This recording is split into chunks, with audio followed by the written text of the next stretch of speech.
Just a quick video today on a mod for your gear shifter linkage.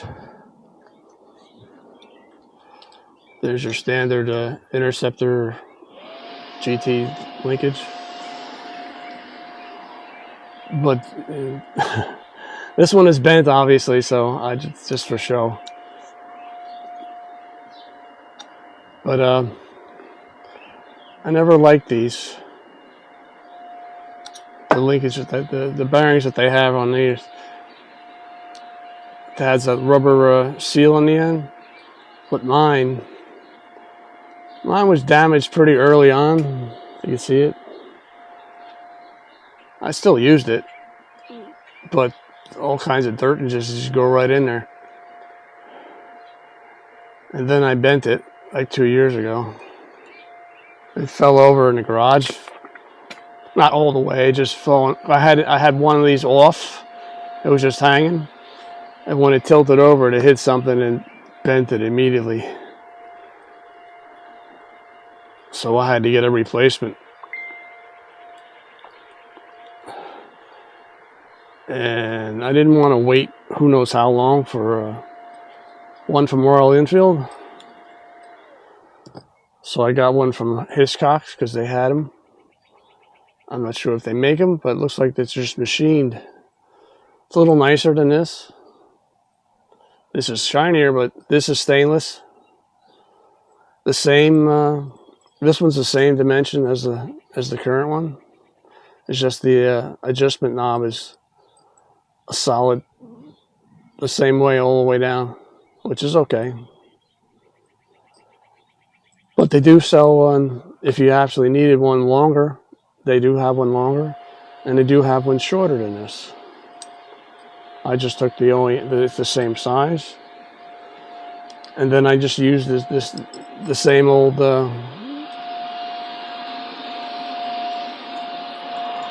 bearings that it came with for a while until it worked until I found these on Amazon.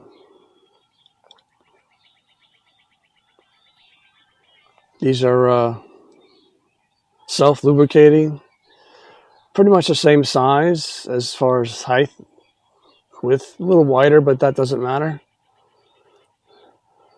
Solid, nice steel ball inside, surrounded by brass.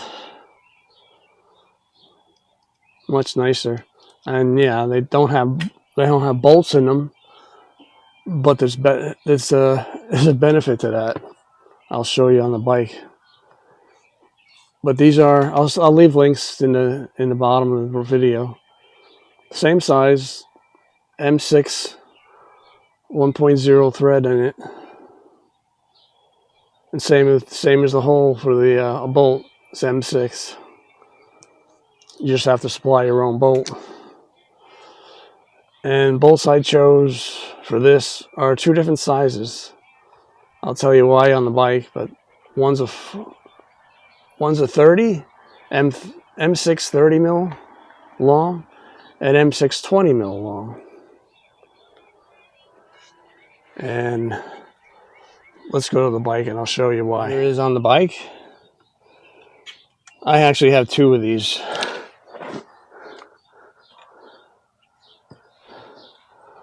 When I bent the other one a couple years ago, I bought two just in case, to keep one for a spare, thinking I'd do something stupid again, just in case. But yeah, here they are. The bottom, I used the 20 mil M6, and just one little spacer in the back there. And the top, this is why I have different sizes. This is a 30, and I put a spacer in between. Spacer's there just to line it up so we're straight. I think it's better to have it straight than to be cockeyed. It's just what I think. It's smoother. You're not at an angle. Originally I had 10 washers in here, instead of the one spacer. But just recently I went to the hardware store and got something I could use. I got a what's called a bearing sleeve. I just chose it because it was a gold color, and as you can see, I got a lot of gold little pieces, accents everywhere. It wasn't the same size I needed. I had to actually cut it in half and sand it down. What you need is around 10 mil, 11 mil, 12 mil, somewhere around there. You don't have to get metal. In fact, you can go this route. Nylon bushing, a spacer. Cheap. You can get two of the package I got was like 2 of them for like $1. Just have to make sure they're a good size fit for this, as in the hole isn't too big and it's not too wide. This one comes out to be like 12 point something millimeters, which is okay. Yeah, 12 and a half. That's all right. That's fine. You're talking a millimeter, but if you think it's too big, just take this on a piece of sandpaper, flat surface, and just sand it down a millimeter or 2. But if you can see, also I would put a drop of these are lock nuts, but I just put a drop of Loctite on them, the blue stuff, just so that doesn't fall out. Because recently when I had this apart, I didn't tighten the bolt on the spline. I was out riding about 25 miles away. Bolt falls out. I lost it.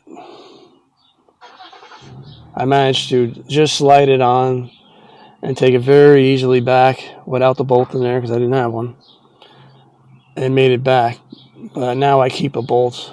I keep spare bolts now. I think this is a good idea. These are much beefier than that. You don't have to worry about a rubber gasket. These are pretty sealed. Self-lubricating. They call it self-lubricating. I think that's a well worth upgrade. And obviously, I'll leave links to both of these on Amazon. I say both because I couldn't find them by themselves or in a package that had a left-hand thread and a right-hand thread, because that's what you need. But these were for two lefts and 2 rights. I think they were $8.95 or something. I did I did price out just for fun with one of these if I bought it from Hitchcock. I'm assuming that Royal Enfield will be pretty much the same. $35 for one of these. $35 as opposed to $8.95 for 2. So that's all I had to just do this video. But you can see there's no side to side. Just pulls straight back. And I think it shifts very easy. And there goes a motorcycle. Alright, that's all I got for this one. I think it's worth it. And it's pretty cheap. Obviously, my shifters are different than OEM. These are just tech bike parts. Shifters that they came out like, I don't know, a year and a half ago. They used to be black. Anodized parts fade, I noticed. And this brass thing isn't the one that comes with it. I modified this arm to accept I think it's 8 mil. I think the original holes are 5. But I just like the brass because I got brass everywhere. that's it. I'll leave links to the bearings so you can go do this worthwhile upgrade if you feel that it's something you like.